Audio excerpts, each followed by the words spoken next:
everyone. My name is Ambassador AriKana Chihombori-Quao. I'm your host this evening, bringing to you news from the African diaspora. With me today, I have our very own son, Happy Mo. Look at that name, Happy Mo Mbiza. He's a diaspora from Zimbabwe, an engineer who currently lives in Scotland.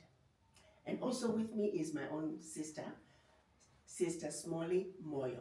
She is the CEO of Connect Water, an organization, a company that is based here in Zimbabwe. We're here to talk about what can be done to repatriate the diaspora to come back, not only to Zimbabwe, but to Africa. Without further ado, allow me to give the floor to my son, Happy Mo, to tell us a little bit about himself, and after that, we'll go on to CEO Smalley Moyo to also tell us a little bit about who she is and what she does in Water Connect Zimbabwe. My son, welcome. Thank you. Thank You you. arrived yesterday Yes. from the UK. Yes, definitely yesterday. All right, and I hear you come here all the time. Yes, because I want to be here at home and develop our Africa and make sure that whatever we have in terms of knowledge, it's used to positively develop Africa and home specifically Zimbabwe for me. I can't wait to hear all about it. But before we dive into that, can you just tell our viewers a little bit about yourself, who you are, and what you do, and how did you become who you are? Okay, thank you, Doc. And so I am Happy Mwambiza, and I am a Zimbabwean by birth, born and bred here in Zimbabwe. And I did my first degree here in Zimbabwe, and I started working for my government in the Ministry of Science and Technology as Science and Technology Officer. And then I thought I needed to know more about the things I was doing, water specifically. And I chose to go out of the country. And as a Zimbabwean, I had the opportunity of being given space. I remember that time the government would allow you to go to study whilst you're being paid. And I thank African governments for doing that, because what it means is you have your own talent that is at home, but you also want them to know more so that they can develop the countries. So I got government authority from my government, and I went to do a master's in Thailand at the Asian Institute of Technology. It was a master's in urban water engineering and management. And I was being taken care of by my government, but I also was a Gates Scholar.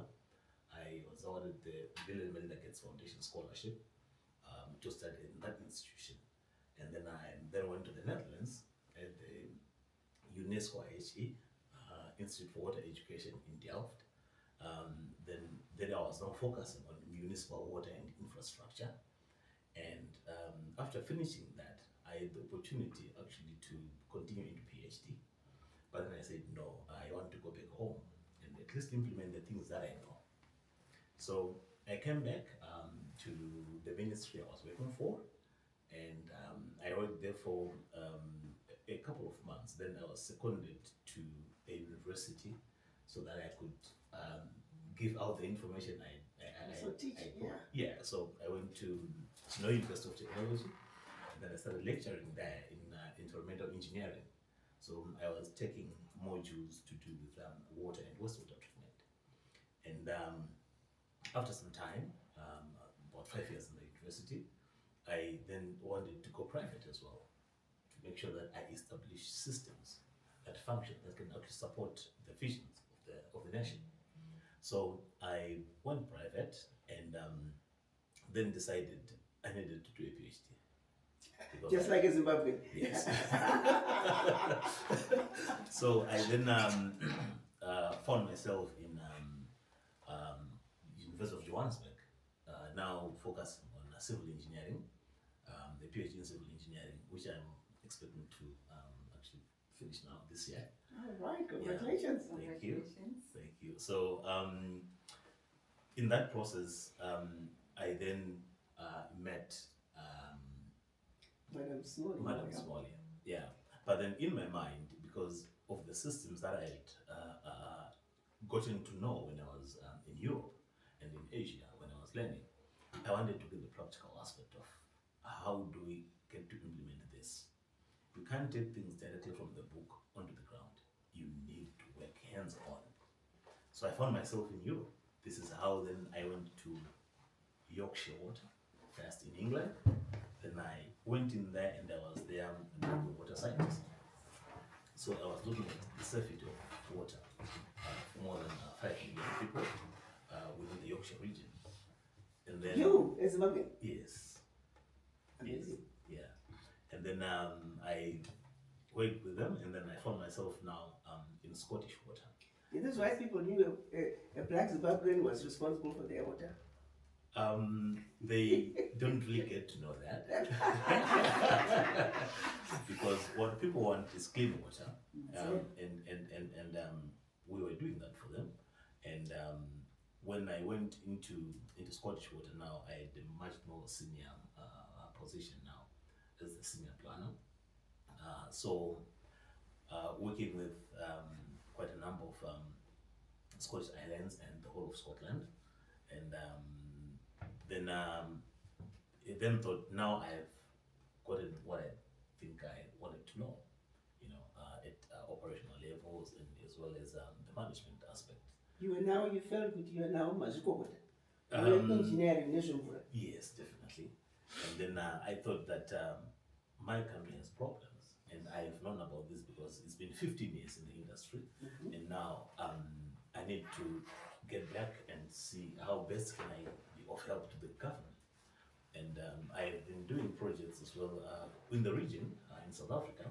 I've done quite a lot of work with the municipalities in South Africa. And the problems are common, but also common are the people who are providing those solutions. The local people here who are running systems that have to do with water. So I am here today because of her. And every time we would discuss about what do we do, and the best thing to do is to always remember that you are a son of the soil, and whatever you're doing out there in the diaspora, your country has to benefit. It's only fair, and so this is how we then get to be where we are now. Well, I'm listening to you because, let me disclaimer, I know nothing about water except drinking it. It's amazing, your journey. All the places that you've been to, and yet you remain so humble. Sometimes as diaspora, when we leave our countries, we think we change. We want to take the identity of the many places that we've been to. And here you are, spend an evening with you. You're so humble, your humility is quite refreshing. Thank you. And for you to have the level of expertise and experience that you've been through and still remain grounded, that is commendable. And I want to hear more about your life. That brings me to my sister, Sister Smalley Moyo, CEO for Connect Water Zimbabwe. First of all, congratulations for being a CEO. Thank you. Women in leadership is something that we are pushing in Africa, and it's always refreshing to see women in power, women in leadership. Thank you for what you do. Now, tell us a little bit about yourself. And while you're doing that, I am personally just impressed and feel good about the work that you're doing, but more importantly, I was talking to you earlier before the program, that you're going out looking for diaspora because you believe in what diaspora can do and that they have an obligation to give back. Yes. But that's not what we see in a lot of people who are now in leadership. They are looking to Westerners, they are looking to Easterners. They never think to look from within. And more importantly, as African Diaspora Development Institute, are always looking for diaspora.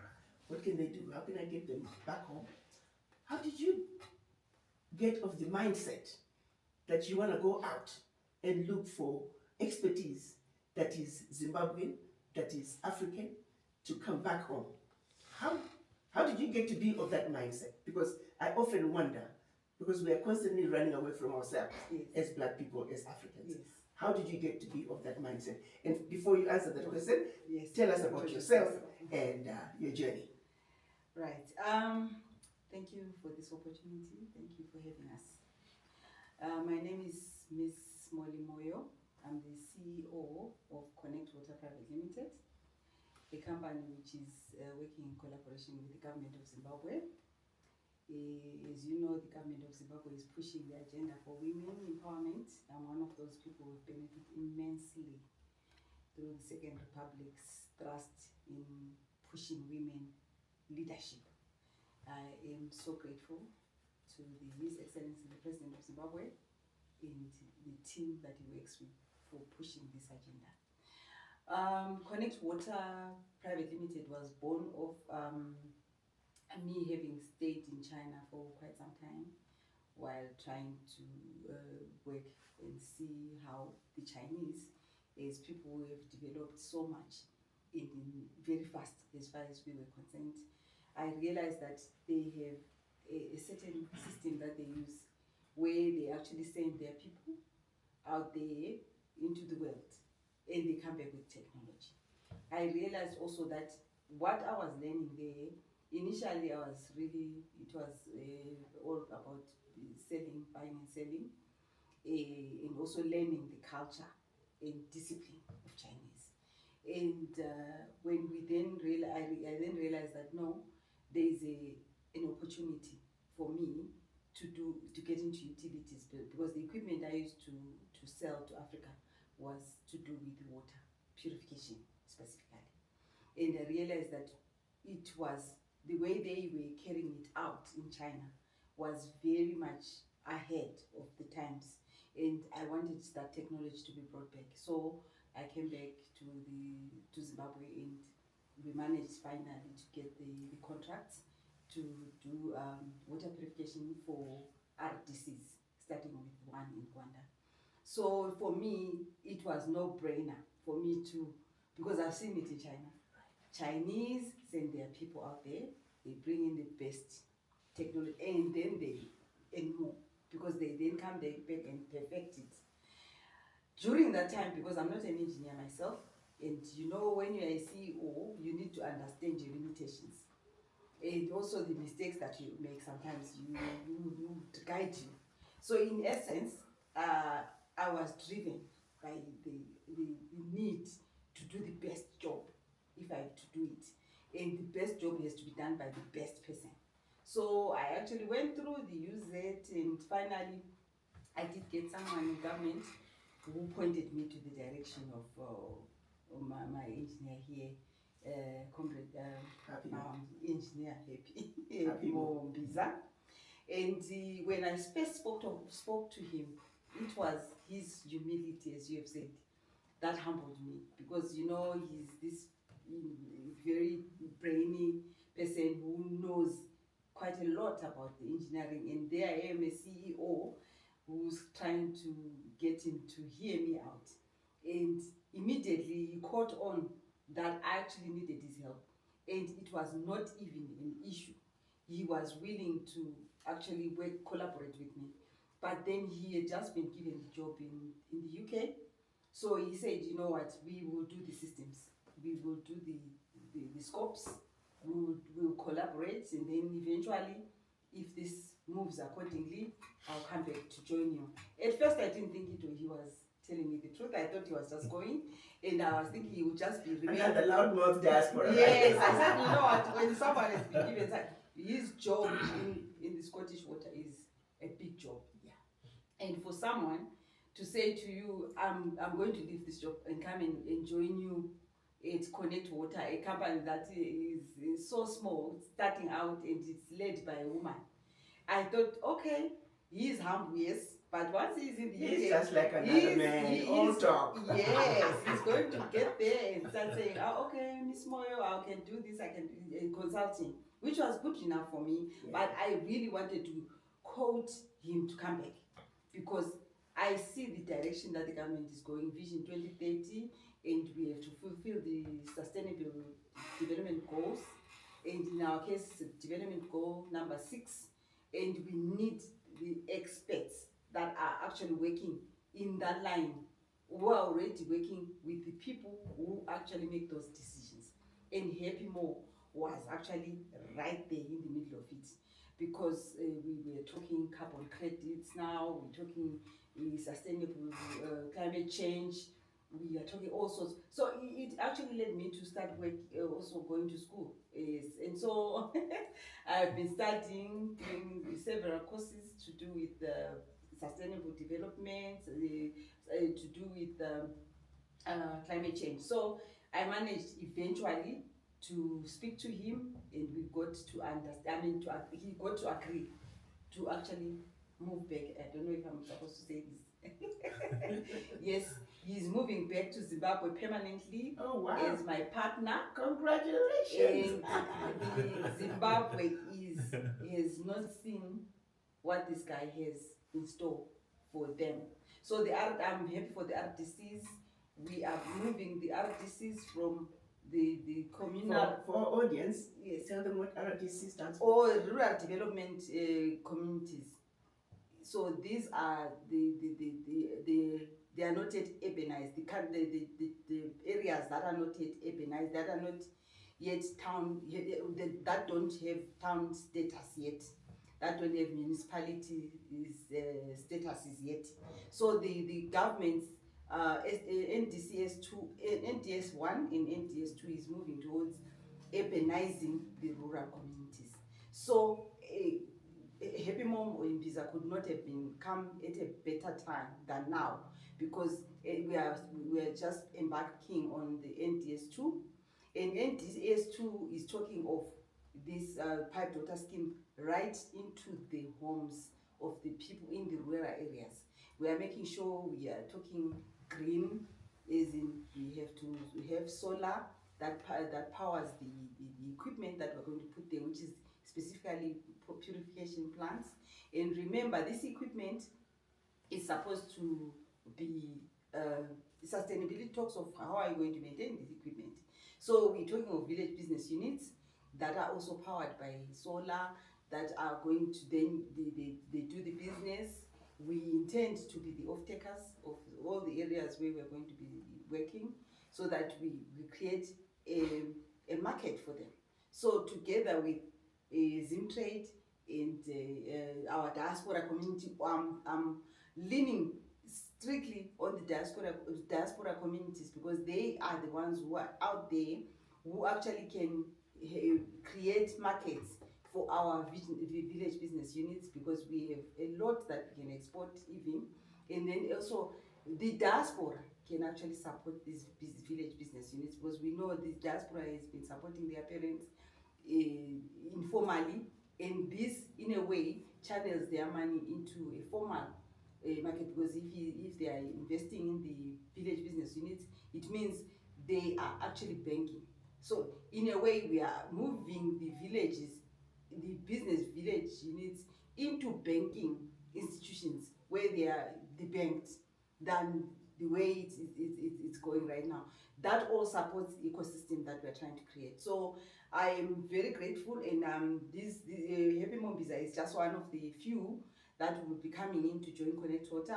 I've already got about 2 people who are on the pipeline to come in, and as we go, you may have to interview them. Some of them are girls. Wonderful. That's what we need. Yes, because girl power. Yes, I'm pushing for the company to reflect the origins, and its origins was always to push the agenda of the girl child or the woman. And in this case, we can only thank our government for the trajectory that it's taking to empower us women. Phew, that's a heavy load. Yes. And you're very lucky, yeah, that you happen to have been pointed in the direction of a young man, yes, whose head is in the right place. Because not quite often, you know what I'm talking about, son. Yeah. There are many diaspora who have a house, a car, and a job, and they think they've arrived. Yeah. You know, we often say, we're not saying come back home, but we're saying look back. If you can come back like Happy More, that is wonderful. But if you cannot come back for whatever reason, but you should always look back. You remember that symbol of in Ghana, the Sankofa bed? Yeah. You look back. Yeah. Don't ever forget where you come from. Now, you have a very interesting journey. Yes. You actually were sponsored by the government Yes. to go to school. You're the first one I've heard. I don't know any much. I didn't even know this existed. And then on top of that, they were paying you while you're going to school. Yeah. What an amazing program. Yeah. Are they still having this program, my sister? That is really brilliant. I must say, I know there is a few cabinet ministers that we have now who are actually, I don't know whether it's one or two, but they are, who have benefited from the government scholarships. Yes, in fact, there is a lot of people who have benefited from the government scholarships in Zimbabwe. There is actually an organization that's been set up by a few young men here. I'll introduce you to them. And I think you might have to call them in one of these, because they have a diaspora community already that's ready. Okay. They are called the Zimbabwe diaspora scholarships. They are called the Z. Please help me out. Zimbabwe Presidential Scholarship. Zimbabwe Presidential Scholarship alumni. Okay. Right. So that alumni is a lot of diaspora sponsored Zimbabweans. Wonderful. Those Zimbabweans, it is in their duty to extend, is it goodwill, back to the country to say, where do you need us? We need to help out because we need this economy to be middle class by 2030. We need all hands on deck, and we are appealing to them. I'm so excited about this organization that's been set up because it shows that the young people are being conscious. And let me point this out before I even go any further. It is your, mostly Ambassador AriKana, that has made people want to that has led to the awakening of people wanting to come back to Africa and build Africa. So your voice has fallen in the right ears because I have seen and talked to a few young people who know about you and they are shocked that you are Zimbabwean. The surname, of course, is there, but because of, there is not much being said maybe out there, and I'm so happy that now we have a platform where you are able to impart what you've been giving all along to Africa. So this organization is actually going to learn from the voice that you've been putting out there for the past couple of years, and some of them have been following but they've never seen you. Now they will have an opportunity to see you. So I'm excited that this organization is part of a group of young people who are trying to come back, and we are welcoming them. Myself personally, I'm trying to search for a few people, engineers, and some people who can actually come in, who are not even engineers, who come in and work in the agronomists and stuff like that. So we are intending to tap on the diaspora knowledge and encourage them to come. Well, let me say this. As a diaspora myself, it is really, really refreshing to hear you talk like you do, and also to actually know that there are women like you who are going all out to look for African diaspora. We are lost in the wilderness, sis. I have to be honest with you. We don't know where to begin. A lot of our diaspora, they want to come back home to Africa, but they don't know where to begin. So I really think if you could talk to the president and see if there could really, this organization that you started can be strengthened, where there is a home for diaspora who want to come home. They can call that office and you can guide them, help them get started. Because I know many diaspora, they're ready to come home, but they just don't know how. So we can't thank you enough for the work that you're doing. And I know you have the president's ear. If you could find a way of making sure that we strengthen this return journey in a very practical way, like you did with Happy More. This is what the country needs. This is what the country needs at this time. And women like you, 1 in a million. Thank you. Because quite often as women, when we get into leadership, we forget. Yes. Yeah, we don't think about others. We don't think about bringing the rest of us with us. But you are a mother, and I can tell that's how you, even in your work as a CEO, your motherliness comes through for you going to look for him and convincing him to come home. Yes. Now, I'm going to come back to you. Thank you. How did you know many Zimbabweans who live in the UK and they're quite happy and they have no desire to come back home. Yeah. What made you so different? What made you decide this is not where I belong? Zimbabwe is where I belong. What gave you that spirit that existed during the wars of liberation when young people left everything, including giving up their lives, to go and fight for something they believe in?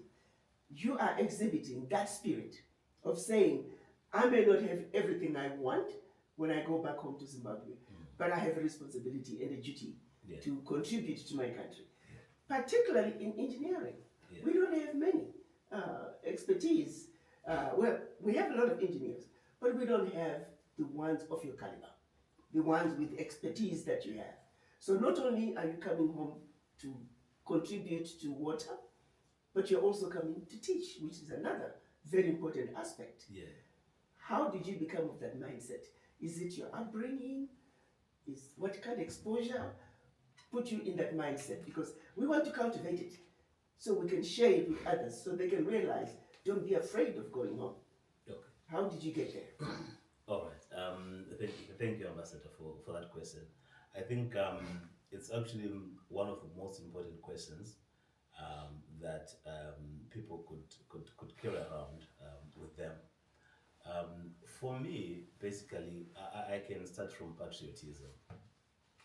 So being patriotic basically means that your values never get lost. You don't get to lose yourself because you have seen new things, because you've seen better things than what you have at home. So we grew up being taught very well that your home is your own, and you can only have one home. That's it. And I can assure you today that people might think that they're happy in the diaspora because they have access probably to resources. And if you look around the world, you realize that all over the world, people want to live as natives.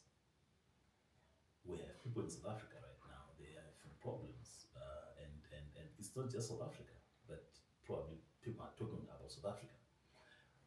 The British, they are doing the same, I think, because they want people to go back to their countries. The Americans. I think the Americans are doing the same. But my drive has always been, I want to see a better Zimbabwe. I think as Zimbabweans, it's not a mistake when they say Zimbabweans are educated. And to me, being educated doesn't mean going to school. It means how are you able to remain yourself in whatever environment you are and say, what am I going to live for the people who are coming after me? Yes. The people who went to war of liberation, they didn't do it for themselves. Exactly. They thought about this generation. Yes. Today. You. They thought about you. Yes. So, what are we going to leave for our children when we die? Yes. Our government, as Africans, they have been sacrificing. I know a lot of African countries that give scholarships to their own, and it's unfortunate that when people go out there, They don't come back. they don't come back. And I think that's criminal. It's unfortunate though, because at times people have their own beliefs. But I sure believe that all the things that I know, they should benefit Zimbabwe. Absolutely. Africa And has to if benefit. not Zimbabwe, at least Africa. Africa has to benefit Yes. from what I know. This is why I was saying there's work that I've been doing in South Africa also. And the other most important thing for me is that, you see, leadership leadership is one of the most important aspects of progress.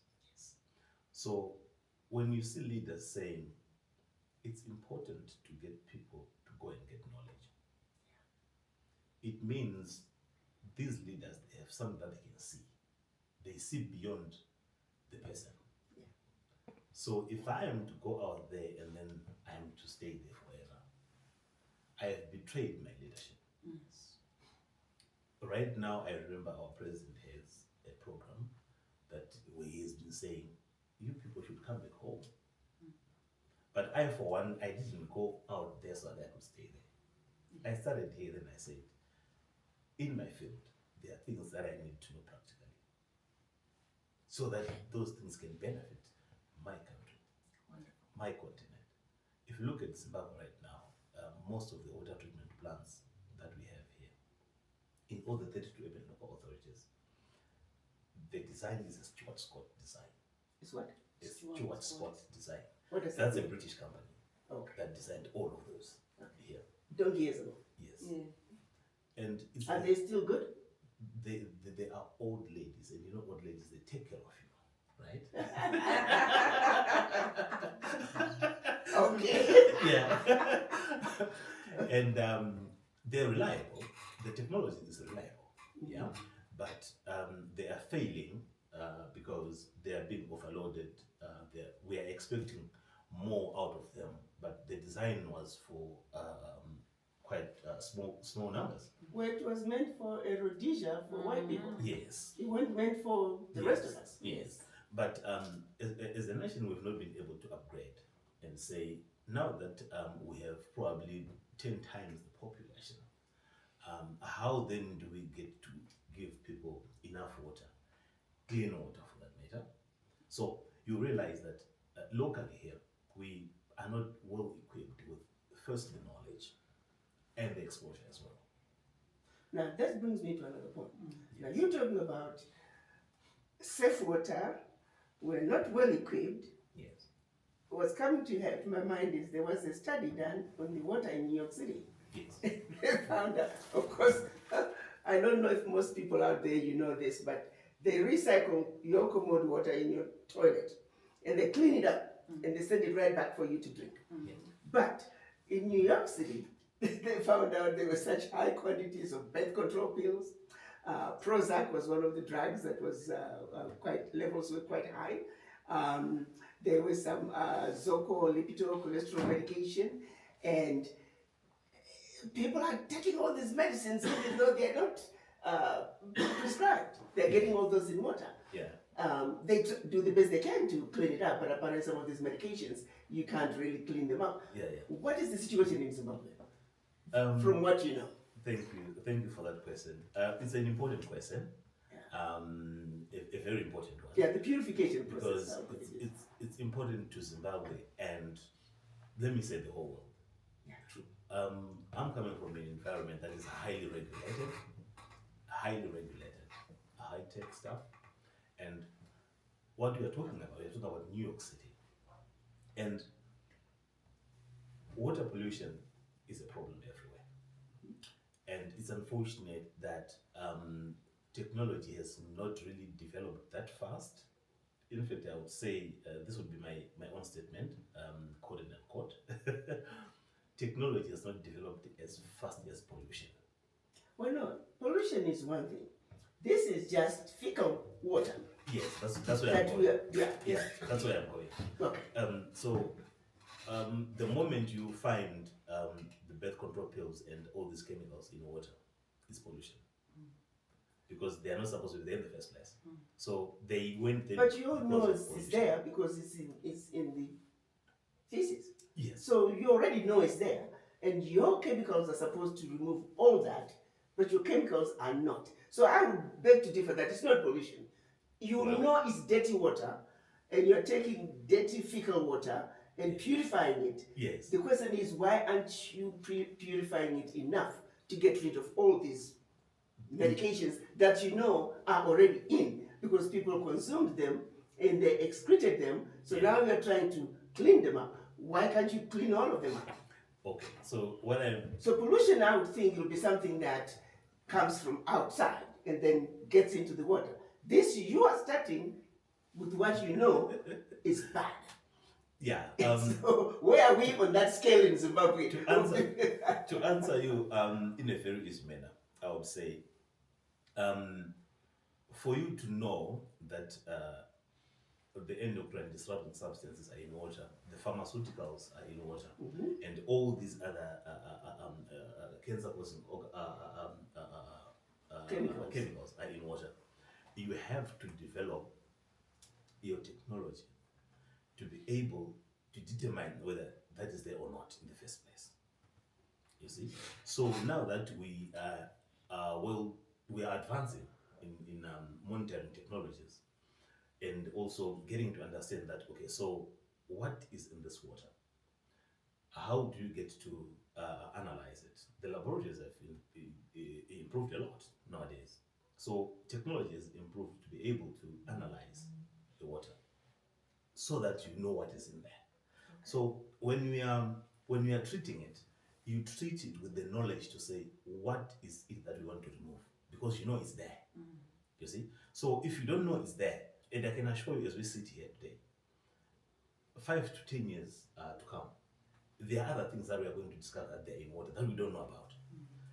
We thank God because today we are talking about endocrine disrupting substances, we're talking about pharmaceuticals. Why? Because we have been able to analyze and say, okay, these things exist. So as long as you don't have the technology to be able to say, this we can see is there, so let's find a way of removing it. Yeah. So we then develop standards to say, this is a pollutant, we don't want it in there. It's not supposed to be there.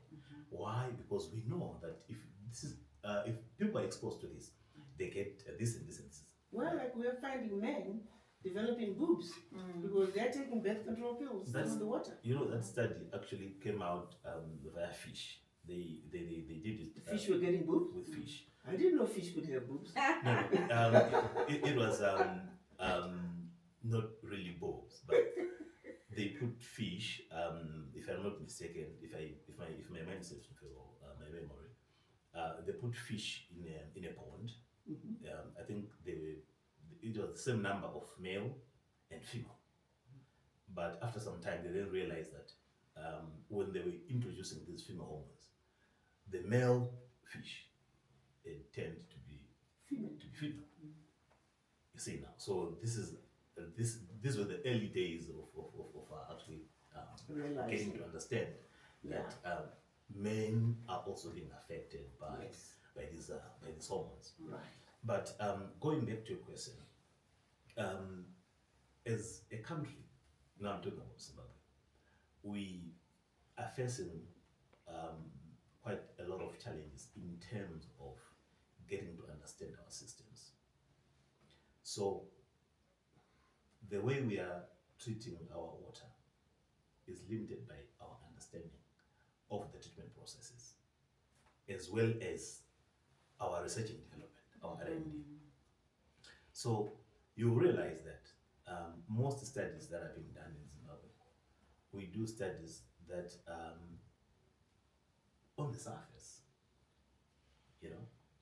in the water fraternity, but other people out there, what they're doing is they are going deeper, they are going into the future, you see. But we focus more on what we can see on the surface, what we've heard other people are doing, and we think we can also do this and that. But we need to drive an R&D that is focused more on ourselves. We need to think about what is it that we can do with our situation. Look at Lake Chivero right now. The situation in Lake Chivero. It's all over the world. Some people out there, they know us about because of Lake Chivero. They know almost everyone who's very serious in the water industry, they know about Lake Chivero. So if you're a Zimbabwean and you are with your colleagues out there, they ask, look, you have so much knowledge about the systems and how you can leverage it, But what are you guys doing about Lake Chivero? Because it's the source and sink. But when you say source and sink, you're saying that's where Harare is taking water from, right? And then the water that is used is going back. That's where it's sinking. So it's the source and sink. When this system was developed, this was fine. This was okay. But it is fine and okay as long as we are able to treat the wastewater. Yeah. But the fact that we are not able to treat our wastewater and we are taking direct to Lake Chihero, these things are obvious. Yeah. So it's a system, a breakdown that I think even our leadership needs to think about, because this is our city and this is our country. Right now, I'm sure we're facing quite a lot in terms of rivers as well. There's a lot of illegal mining that's going out there. Yes, yes. And Especially with the Chinese. I'm not sure who's doing I'm that. just telling you. Okay. Yeah, they just want the minerals. That's it. They don't care what happens downstream. Yes. So you all those problems, they are the water engineers' problem. Why? Because in the end, what people need is clean water. Exactly. So now I have to sit down and think about, okay, now I know that a city like, let's say, an example, like Mutare, maybe upstream or wherever, there is a gold mine and they are doing this alluvial thing and they are bringing in cyanide in there. They're bringing a lot of other chemicals. Yeah. But I'm the engineer for water treatment in the town, which is downstream. I need to think about the problems that these people are creating for me. Are you able to test and remove the Cyanide. Yes. cyanide and the mercury? Yes, definitely. Yeah, there are local laboratories that can do that. Actually, I own one laboratory like that in Zimbabwe right now. Oh, great. We've been working with a lot of municipalities, even with a lot of mines, and we are helping them with water tests. So Well, let me tell you, we cannot thank you enough that you're here to try and help us with the water situation. Because we can slowly kill ourselves with water, with food. And so having expertise like you in the country is quite refreshing. And of course, I can't thank you enough, CEO Moyo, for really having that insight to reach out and convince this amazing young man to come back home. And for you to have that love for your country, that you have decided to give up what others might consider a good life in Europe, which I disagree, because it's tough living out there. But you've decided to come home and help. thank you. So keep up the good work, and to other diaspora out there, this is what's happening in Zimbabwe. People are coming back home, and there are lots of opportunities here. Myself and my sister, CEO Moyo, we were talking about a city like Kwekwe, the amazing developments taking place in Kwekwe. Young people who are becoming multimillionaires overnight because they're benefiting from the riches of Zimbabwe. They're mining gold. This country, there are regions of this country that are nothing but gold. So there is so much going on, not only in Zimbabwe, but in Africa in general. So take some time, get to know about Africa, get to know about where you come from. There is a lot more for you back home than where you are, especially in these very difficult times when everybody is chasing Africans away. Even a small country in I want to say Malaysia, they actually gave Africans a week to get out. And they were supposed to all get out by May 31st. And that if you did not leave and they arrested you, you're going to do, I think, 7 years in jail, and you pay like $10,000 in fine. They wanted all Africans out. I forgot which country. It's one of the Asian countries. Cambodia, that's it, Cambodia. Even Cambodia is chasing Africans out, you know. So let's be realistic. Africa is home. There's a lot going on, and Africa, more importantly, we want you diaspora to know that Africa needs you. So take time, see whatever you can do to contribute to the building of the Africa we want, and we are here today in Zimbabwe to the building of the Zimbabwe that we want. Thank you so much. Thank you so much. Do you have any final words before we conclude? Oh yeah, well, A message to the diaspora. Yes, you've just summed it up nicely, but I'll just say to the ones that are watching, please come home. We need all the expertise we can get from you guys, and thank you for loving your country, and we're looking forward to having you back, our children and our families. Thank you. And for you, young men, 20 years from now, your son is going to come to you and say, Dad, 20 years ago there were problems in Africa. What did you do? Yeah. What are you going to tell them? I will tell them basically that I became an African at heart. And then I realized that being a son of the soil, being an African, has more pride than being a diasporian. That's basically what I'll tell them. And so to those of you who are viewing us today, I'm going to ask you the same question. 20 years from now, your grandson, your son, your daughter, they're going to ask you, Grandpa, Grandma, 20 years ago there were problems in Africa. What did you do? My hope is you're going to say, sit down, dear daughter. Sit down, dear son. Yes, there were problems. And yes, we continue to have problems. However, we came together with my brothers and sisters. We strategized. We pulled our resources together. We pulled our expertise together. And we set out a plan to participate in the building of the Africa that we want. While we may not have reached the promised land, you have strong shoulders to step on, to lean on, and we hope you, grandson, granddaughter, that you can call upon your brothers and sisters. You too must come together and pick up where we left till Africa and her children make it to the promised land. Let me remind you that all of you Africans, we are the most incredible people. I call ourselves the proud, the beautiful, the intelligent, the sophisticated, highly adaptable, and totally indestructible. I know we got this, the Africans. Till next time, see you back home in Africa one of these days in the very near future. Thank you. Thank you. Happy Mo, typical Zimbabwe name. And thank you, CEO Smalley Moyo. Thank you for the wonderful work. Thank you. And I look forward to interviewing more of the diaspora in Zimbabwe so we can share their stories. Thank you.